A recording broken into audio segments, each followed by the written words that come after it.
Welcome to the Elephant Room Podcast, a podcast where we'll try and explore the fantastically broad world of music, from reviews of new releases to universally considered masterpieces.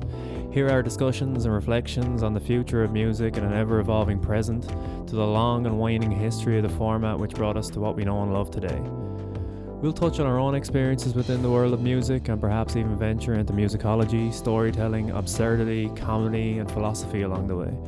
So come join three self-proclaimed, opinionated musicians with nothing better to be doing in the current climate and embark on a journey through music with us.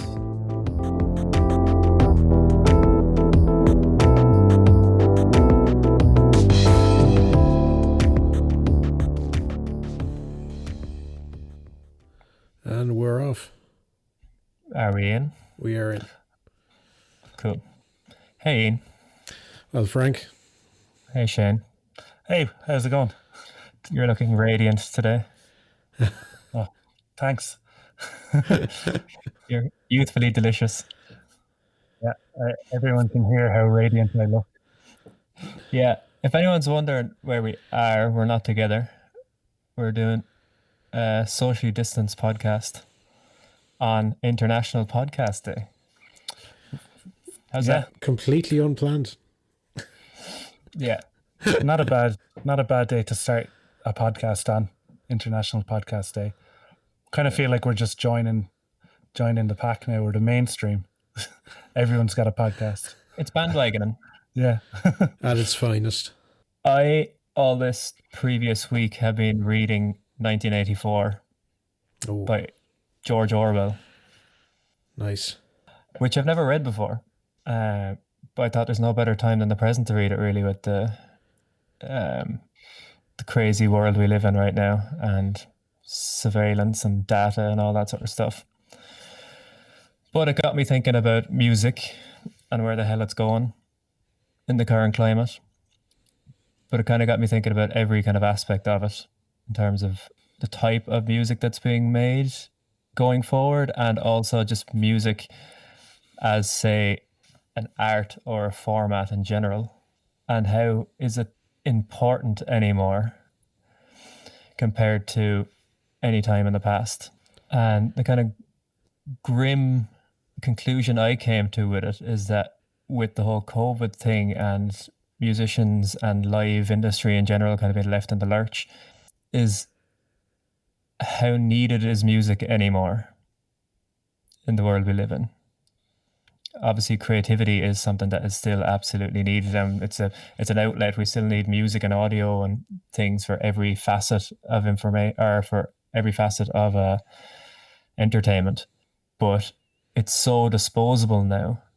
So how needed is it to be able to do it for a living? Just to start us off at a nice light-hearted note there. Yeah. I was just thinking that very first thing is a nice just grim. Give up. Yeah. I don't really understand your question, Frank. Are you just saying how is music important in the kind of post-COVID world that we're living in, where everyone's keeping apart? Basically, musicians and the live industry right now are being left in the lurch because it can't be done. Because we can't gig. Yeah. Yes. Music, recorded music was already completely on the ropes in terms that you made no money from it. Mm-hmm. You can't really make money from streaming unless you are the mainstream. Yeah, well, it's not like you're going to, I'm going to lock myself in now and record loads of music and I'll make money off of that. That's not the, yeah.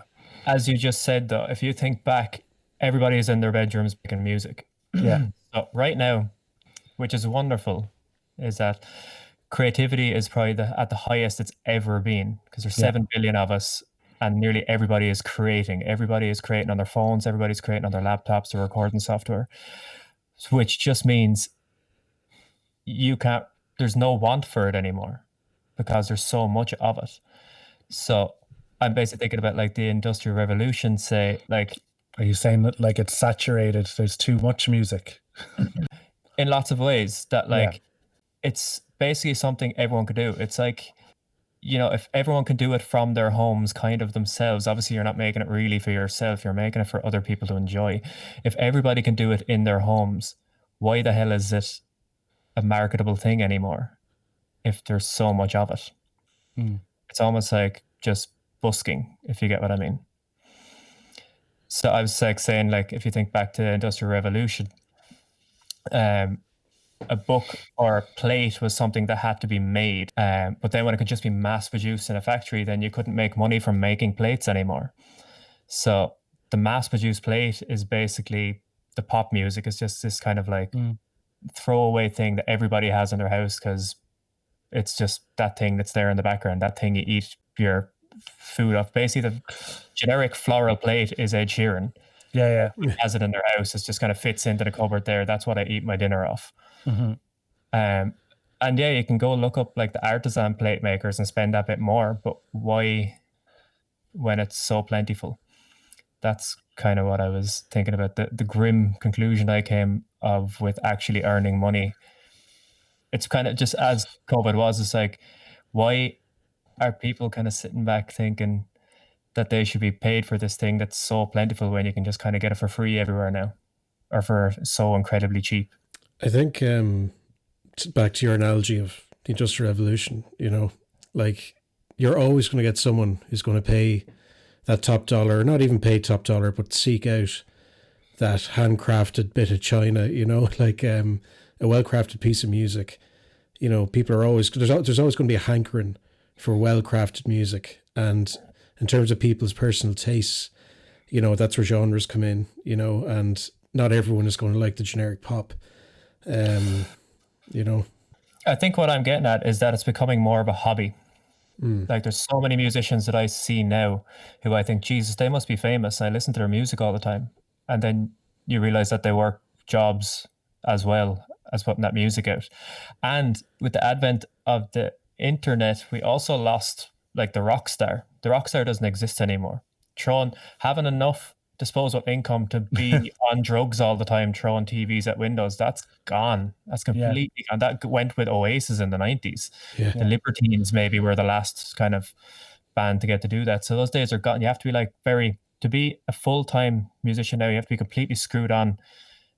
So like, you know, tuned in, have all of your avenues, control it all yourself. Make sure you need to be like Ian McKay, basically, kind of completely over all the aspects of your thing, and you're basically like an accountant for yourself, a tour manager for yourself. Yeah, I think that we're almost getting into a point now where it's like keeping a garden. It's like this: you have your job and you also just put music out there because there's so much of it that's very hard to streamline certain genres and stuff like that.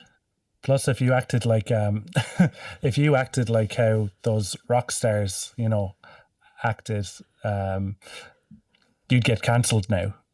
You know what I mean?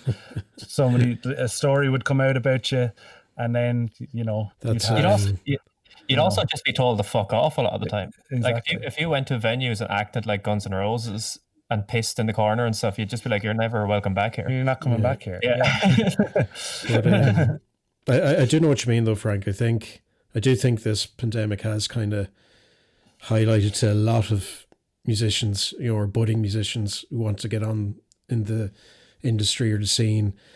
It has kind of highlighted, well, look, you know, the most I'll get out of this is a hobby, you know. That's, I think, sorry, kind of that where it meets having full creative control over it and really doing something that appeals. I always thought before the internet, when I was like 14 and stuff like that, I thought no matter how bad my music is, there's an unknown statistic that there is 10,000 people that would love me somewhere. Yeah.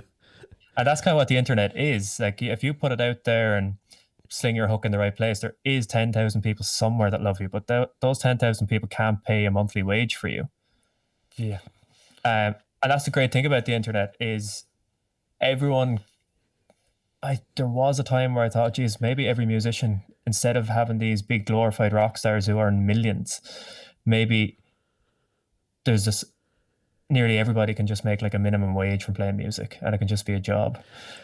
But unfortunately, you have to slightly sell out or be unbelievably good at marketing yourself to get up to the upper ring, which means that means your creativity suffers, because if you're doing that all week long, sending emails and stuff, you kind of forget to write the songs then and stuff.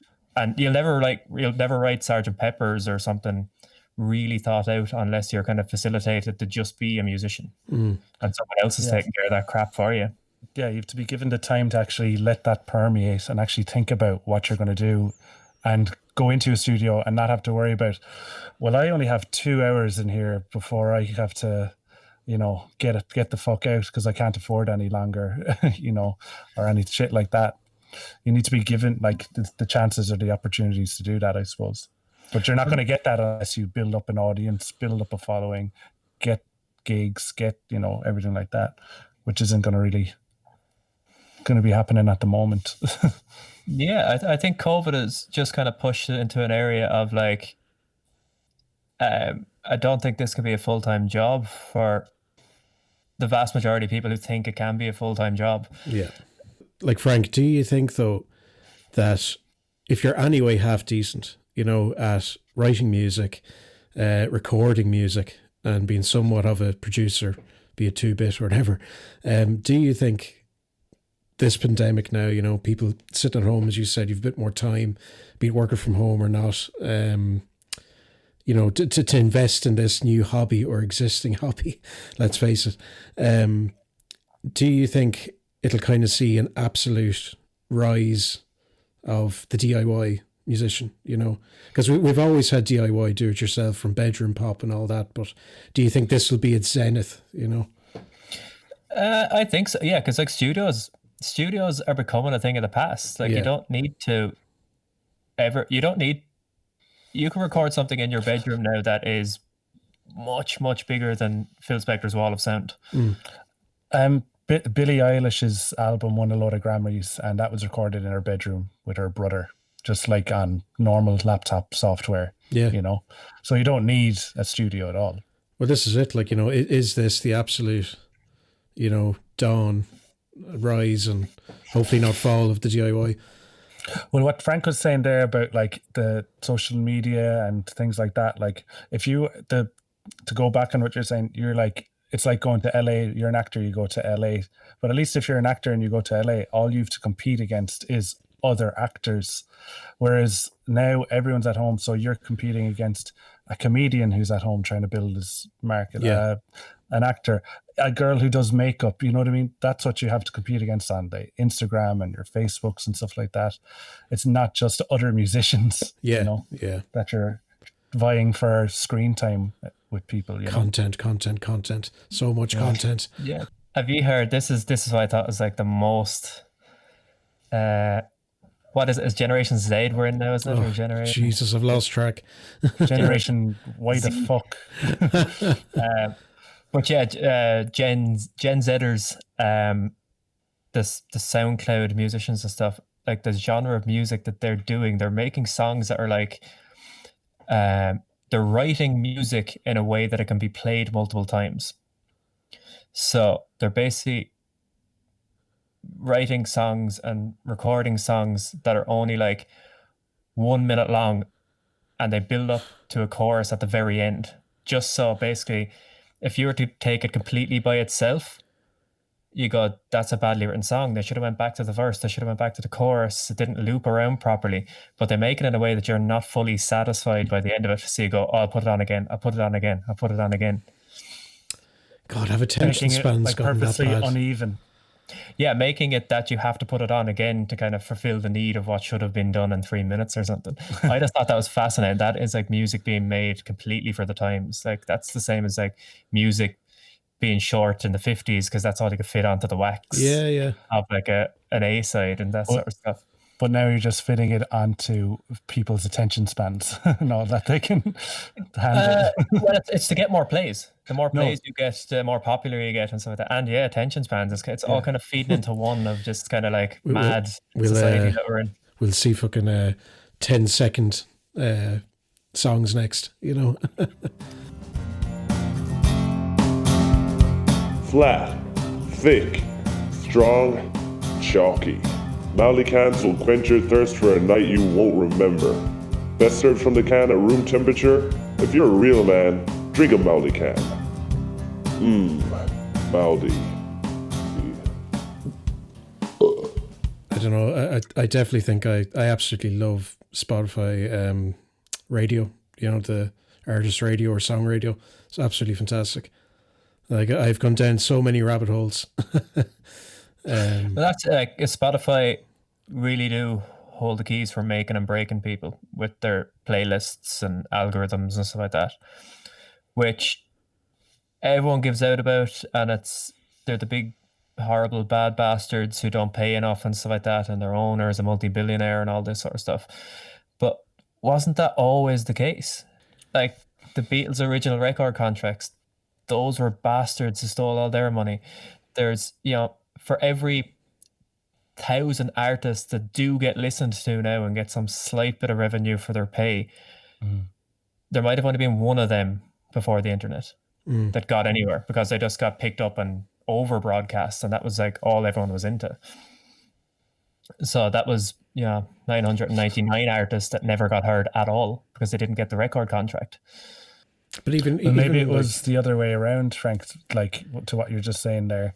Now there's just one bastard with Spotify who's holding the keys, whereas before it was a load of record labels and loads of bastards. Well, you saw the likes of Neil Young and Radiohead at the very start, who were up on their high horses about Spotify, and they had to come down. Just pure convenience. People use Spotify. It's handy. Well, the thing is, like with Spotify, that all the artists give out that they get like 0.00014 cent from every one play, or Peter Gabriel coming out saying for 6 billion plays he got like $200 or something like that.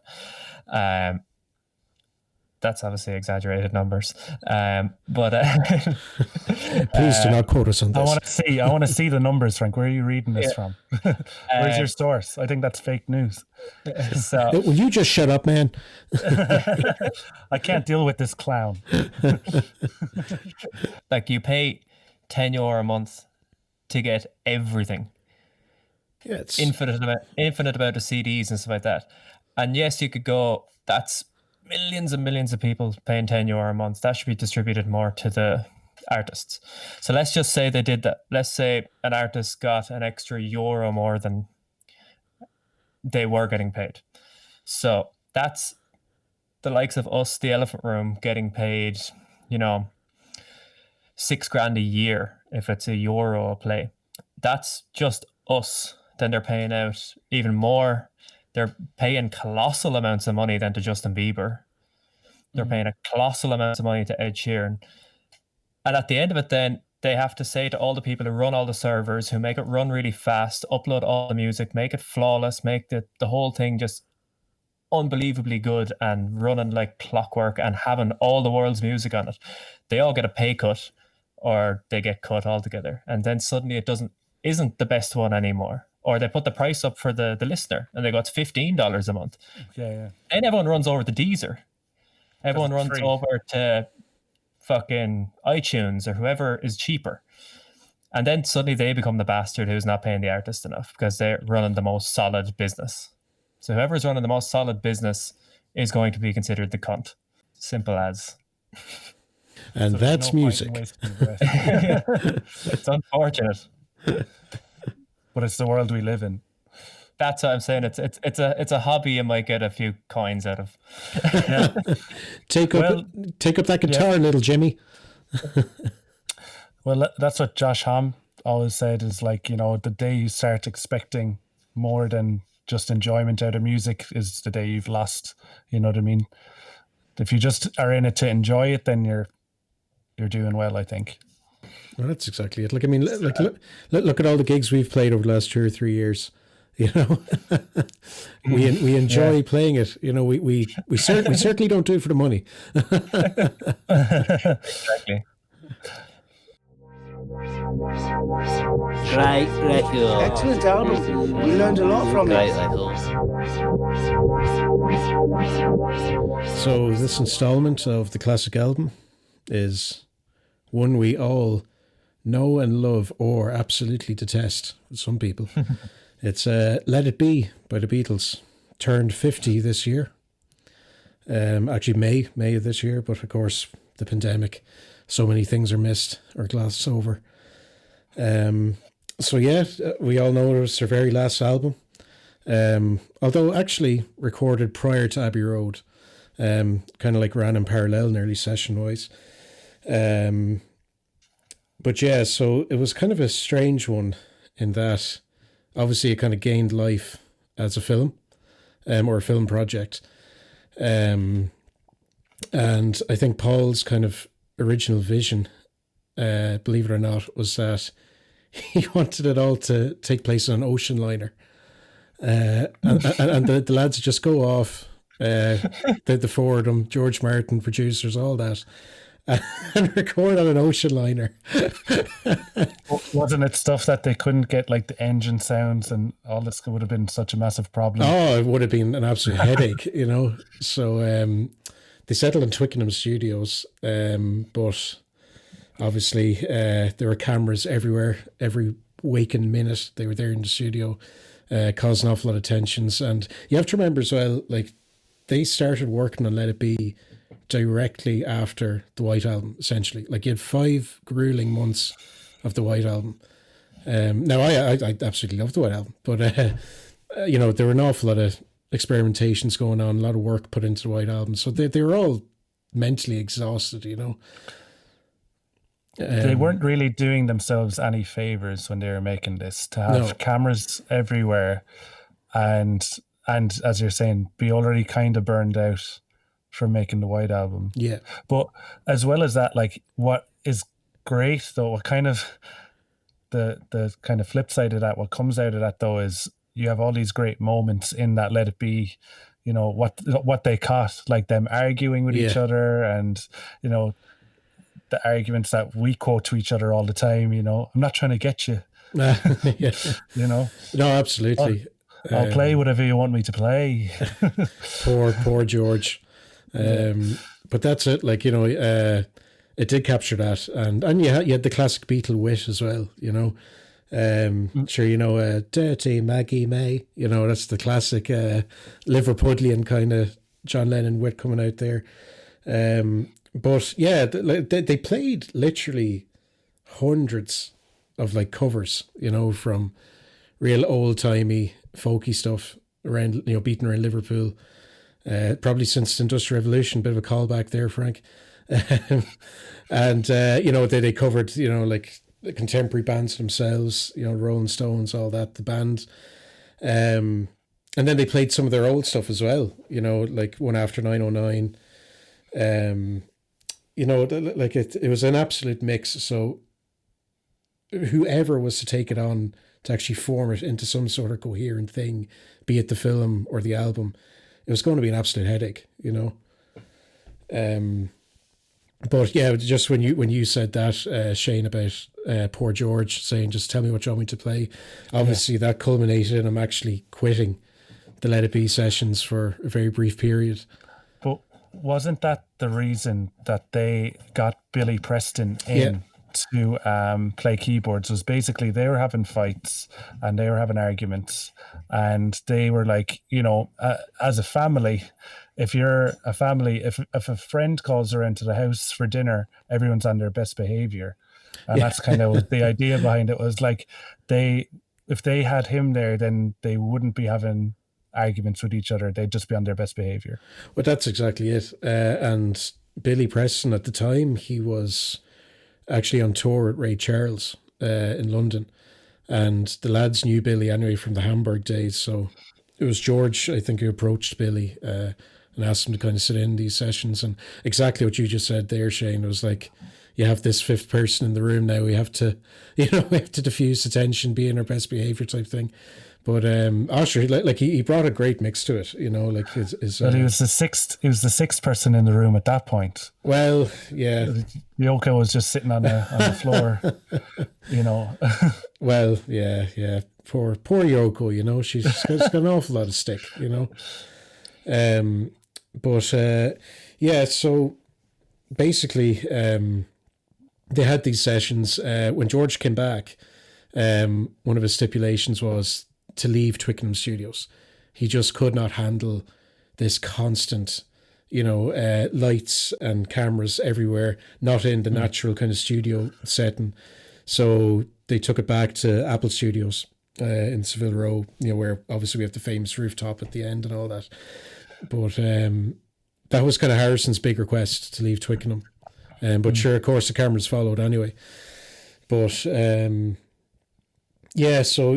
obviously we have the rooftop session at the very end, Get Back. I think a few of the other tracks, One After 909, I've Got a Feeling, and Dig a Pony, they come from the rooftop sessions. But and then I think there was actually there were only 2 or 3 brand new songs that came from Let It Be, or to Let It Be, I should say. That was The Long Winding Road, Let It Be, and I Me Mine, Harrison's.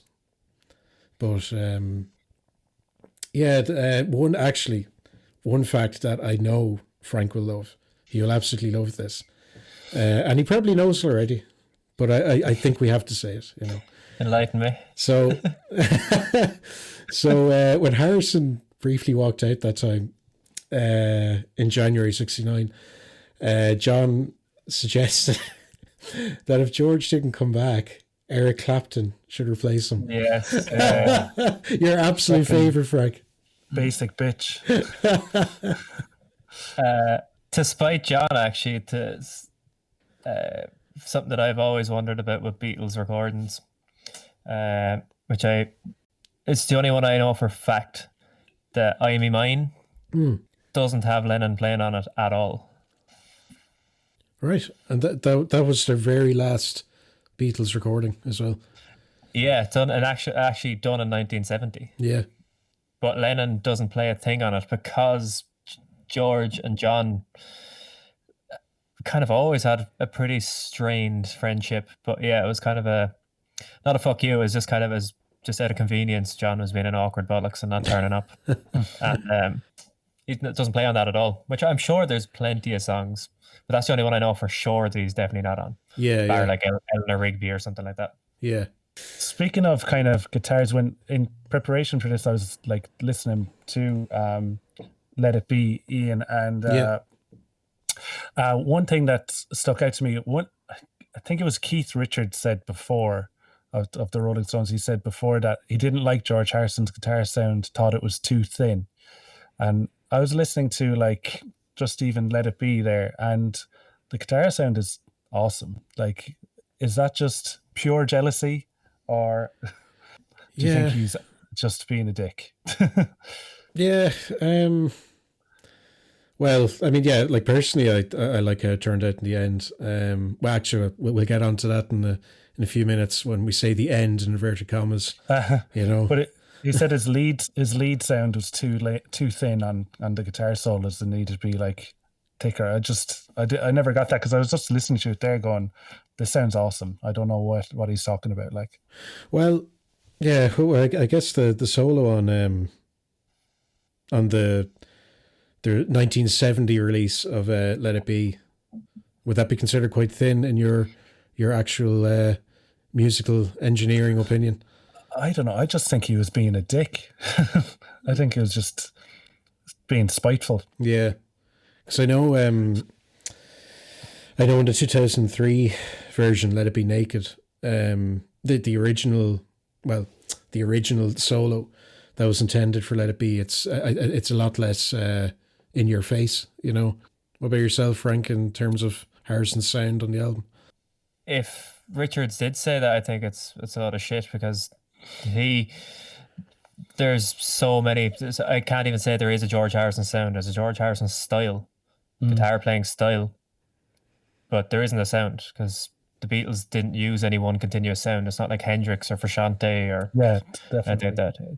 Every song they recorded had a different guitar sound or piano sound or keyboard sound on it. So you can't say, oh, the John Lennon guitar sound or the George Harrison guitar sound. So I don't know. I dispute whether he actually said that as well. Like, because there's a lot of misquotes going around with the Beatles and the Stones slagging each other off. So I always take those things with a pinch of salt when I hear that shit. Like, I thought I got it. I thought I got that from a Beatles documentary, but I'll have to try find it. If I can find it, I'll show it to you.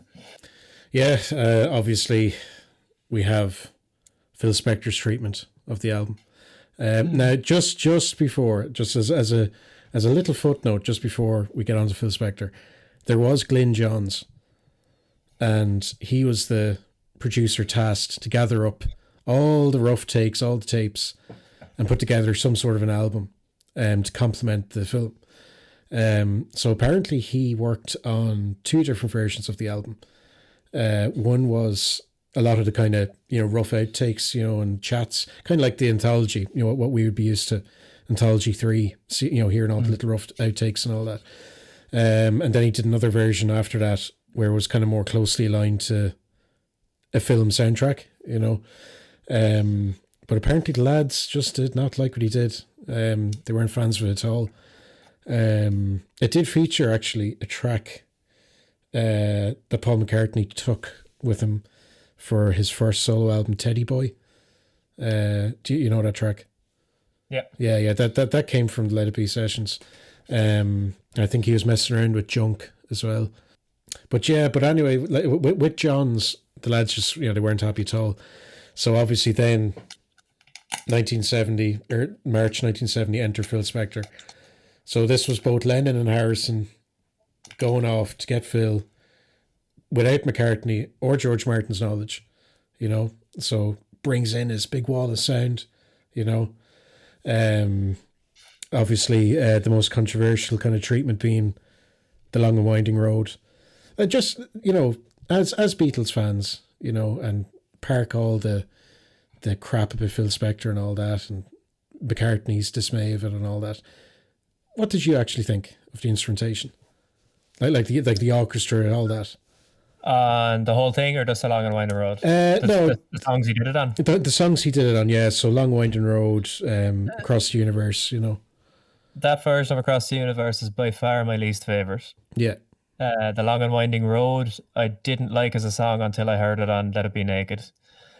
And same could be probably said for Let It Be. So I would completely agree with Johns when he said it was overproduced, syrupy bullshit. It wasn't really fair on Phil Spector either, because he was getting brought in to do Wall of Sound stuff on garage recordings. What the fuck? You don't do that. Yeah. Post fucking tracking. So yeah, I think it sounds awful. It was shocking. Yeah. Trying to make a silk purse out of a pig's ear. That's it. Yeah. But it was it wasn't going to be any better, really. They're the singles. Obviously, Long and Winding Road, as much as McCartney didn't like it, that is the single that we all know and love. It's this horrible predecessor to Candle in the Wind, fucking, Well, I have a quote from Phil Spector himself, as if I rang him yesterday and got him to say this. But yeah, he's all right. So I've just seen the world's biggest dog. So I just have to say this word for it. It's absolutely brilliant. So this is Phil Spector's reaction to Paul in particular, of his complete disdain, especially for the Long Winding Road. So Phil says, Paul had no problem picking up the Academy Award for Let It Be movie soundtrack, nor did he have any problem in using my arrangement of the strings and horns and choir parts when he performed it during 25 years of touring on his own. If Paul wants to get into a pissing contest about it, he's got me mixed up with someone who gives a shit. So that is Phil's combative approach. So I just think that's gonna. I have a very strained relationship with Let It Be. I don't. I think it's my least favorite bit of the Beatles. It's not a very coherent album. It doesn't really feel like a Beatles album. Yeah. In many ways, which it kind of isn't. It's like a compilation almost. It's like incesticide of the Beatles. Well, this is it. The film was the intended product. This was like secondary, Yeah, exactly. It's collateral damage to a horrible accident. Yeah. But sometimes when I listen to it, with nearly all the Beatles albums, you go, Jesus, this is fucking amazing. So like it's to say it's the best, it's the worst of a very good bunch. But like, yeah, Dig a Pony, I Me Mine, Old Brown Shoe, all these songs are unbelievably good songs. Like, Yeah. it's hard to really like it because it's not a very coherent album in terms of it's nice. It's you can kind of fall in love with the whole era of it and the madness of it and the songs that came out of it and stuff like that, and the rooftop sessions and the strain and stuff like that. Like Don't Let Me Down being a kind of the bastard child of it and stuff like that as well. Yeah, it's fascinating, but I wouldn't rank it very high up in my Beatles albums. In comparison to like coherency in terms of like what, like Sgt. Pepper or Revolver, or the way that those songs just all gel together. Or Yeah, they're actual albums. Yeah. Well, they thought. Well, this kind of nicely brings me on to McCartney's 2003 release, the Let It Be Naked, where it was his attempt to try and salvage some sort of coherence out of it, get rid of the Phil Spector treatment, bring it back to those naked sessions, but make it feel like one kind of session, you know? Do you think he achieved that? Yeah, I like Let It Be Naked. I think the version of Dig a Pony on it is probably my favorite version of it. Yeah. And yeah, obviously, Long and Winding Road, for a song that I don't really like to begin with, that is by far the best version of it. Just together. And that's the one that actually features in the film. Yeah. It's the actual video of them doing it. But yeah, the kind of jagged guitar sound on it, and it just, Ringo's, weirdly enough, there's like a drum sound that runs through the whole thing, not even a sound, like just what Ringo's doing, this kind of like incessant rhythm kind of sound to it. That isn't on any other Beatles album, which is one of the things I love most about it. Yeah. You can hear it on One After 909 and even on I Me Mine and stuff like that. It's, yeah, I don't know. Ringo's doing something good on those hi-hats there. Yeah, Naked would probably be my favorite version of it, nearly. I'd have to agree, to be honest. What about yourself, Shane? Would you be a big fan of? I've never listened to it, so now that's my essential homework for. Excellent. When I finish, I've never actually listened to. I didn't know there was a Let It Be Naked. Well, you know, this is exactly what this podcast is about. So I'm sure there's people out there like yourself now, you know. If I saw, you know, written on paper, Paul McCartney, Let It Be Naked, I just would have thought that's some weird orgy that's going on. So. I actually only came across Let It Be Naked because I was typing in Beatles nudes. Oh, right. First thing that came up. Oh no, sorry. Just a question on Let It Be Naked there, and you might know. Yeah. What was that? McCartney revisiting the master tapes and mixing them with like Giles Martin, or did they just kind of clean up Glenn John's mixes? No, that was McCartney going back, actually supervising the remixing of the master tapes. I think Glenn John's actually got a co-engineering credit on, didn't he? I think he did, actually. I think you're right about that. Because I think Paul McCartney wasn't all that, like he wasn't all that against Glenn John's second Get Back album. It was the rest of them that didn't like it. Very last say on Let It Be, it just won't go away. It just won't be let be. You should just let it be. Peter Jackson's Let It Be movie. Oh yeah. So this was meant to be released this year, and obviously, like everything in the entire world now, it's been pushed back due to COVID. The reshoots. The reshoots, 4K holographic John Lennon, you know. And all we get as Beatles fans to tide us over is Yesterday. No. Yeah. But like from all the articles I read about, like it's meant to be absolutely amazing, you know. Well, what did he say? There's like 70 hours of footage or something. And there's over 120 hours of audio. Ian, I genuinely think that would be your wet dream to be 70 hours of footage to go through. I think it's absolutely amazing. And all tape, all original tapes. All the tape around you, yeah. Oh, amazing. But so that's one to look forward to next year. a quote that I always loved from Let It Be was from George Martin when he got interviewed on it years later, where someone said, Let It Be was the only Beatles album that you didn't produce. And he was like, I did produce that album. He said, with that one, I produced the original sessions that were done. And I said, you're not credited as producing. He was like, well, if there was a credit, it should be produced by George Martin, overproduced by Phil Spector. That's right. He does get a little footnote, doesn't he? It's like thanks to. Yeah. It's just a thanks, like, you know. Yeah, but like most people would say he had nothing to do with it. Yeah.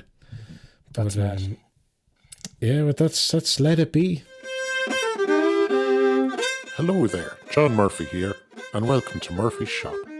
Come on down for your everyday conveniences. We got bucket and spades, rakes, shovels, avocados, loose leaf tea, biscuits, assorted fairy cakes, gin and tonics, porter, apples and oranges, flat whites, full whites, toffee pops, oxal cubes, tinned fruit, and our special all-year-round fertilisers. And don't forget to call in and ask for the Blessings of the Graves 50% discount. That's Murphy's Shop.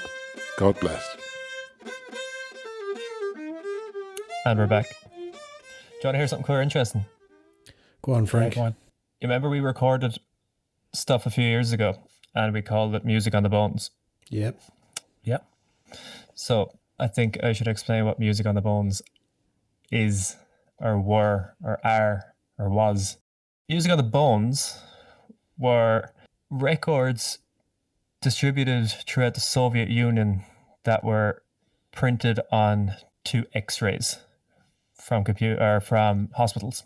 Basically, during the Soviet Union, they couldn't have Western music like the Beatles, Rolling Stones, all these like American and English pop bands. They could only have Soviet folk music and war music and choirs and stuff like that. So the only way to get the things in was to sneak them in, but they could usually just have them one at a time. So usually when they did get them in, they would have to bootleg them in some way. And this is like well before tape and Microsoft CD burner.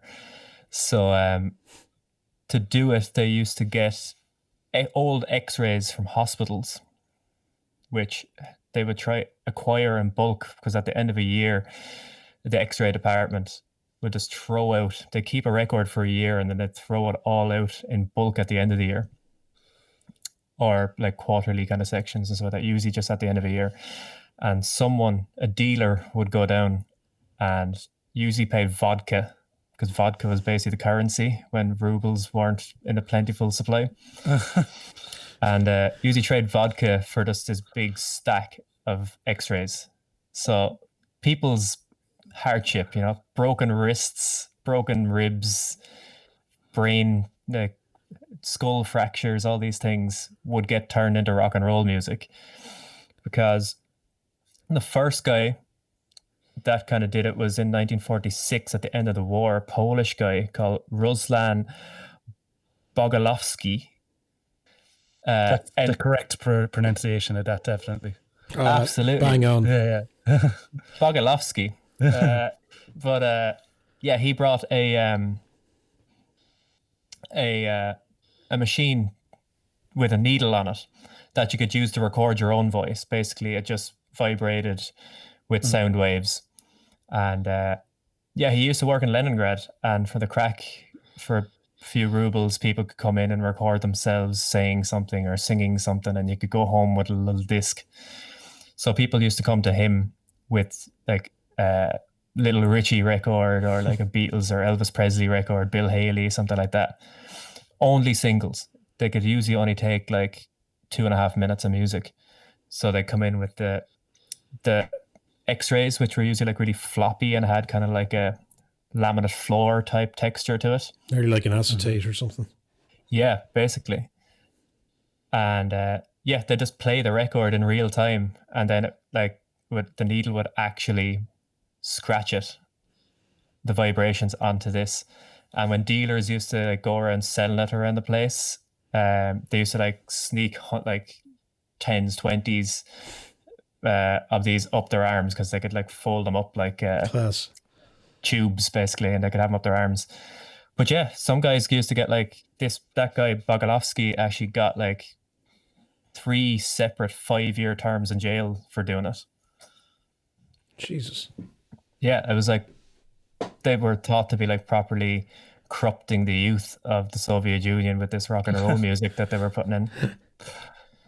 I'm still thinking about vodka as a currency. Alright, you looking for real cheap pizza in Wexford town? Look no further than Quare Nice Go. Find us just around the corner from Tony Barry's shop, you know, the one beside the old school. We've got fucking daily midweek deals, like our risol stuffed crust supreme for 25 quid. The Elephant Room recommends. Well, I know what my homework is anyways. Let It Be Naked. Oh, That's what I'm going to absolutely. be listening to now. You won't regret it, Shane. What have you been listening to? Well, for the last few weeks, I've went down the Daniel Johnston rabbit hole. One fateful night there, about 2-3 weeks ago, I stuck on a version of The Devil and Daya Johnston on Daily Motion with Spanish subtitles. And yeah, I just I mean, I listened to a few tracks before that. Obviously, sure, we covered a few, but I really got into them there a few weeks ago, and just went down the rabbit hole since. I think the ones that stick out for me would be "Hi, How Are You?" Obviously, one of his big seminal bedroom recordings, and then 1990. Obviously recorded in 1990, where he's actually brought into the studio really one of the first times, I think, wasn't it? Do you think if you're somebody that hasn't listened to Daniel Johnston and you're going to take your recommendation, best place to start is go off and watch The Devil and Daniel Johnston? Or do you think just try and listen to the music first? I suppose the documentary would definitely put him in context for you. I think so too. Especially, that's how I kind of came across him. Like if you're going to listen to his kind of early 80s tapes, like "Hi, How Are You?" Like I suppose if you were to just say purely on music only and you never heard him before, I guess 1990 would be the more kind of consumable friendly one. And I know the stuff that he did then, like Fear Yourself, Frank.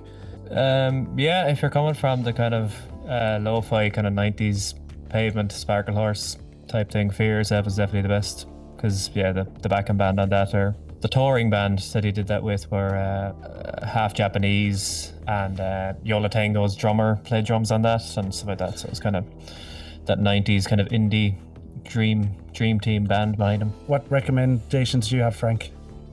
Idol's new album is good, Ultramano. Yeah, I'll leave it at that. Perfect. Well, look, thanks for listening. Nice one.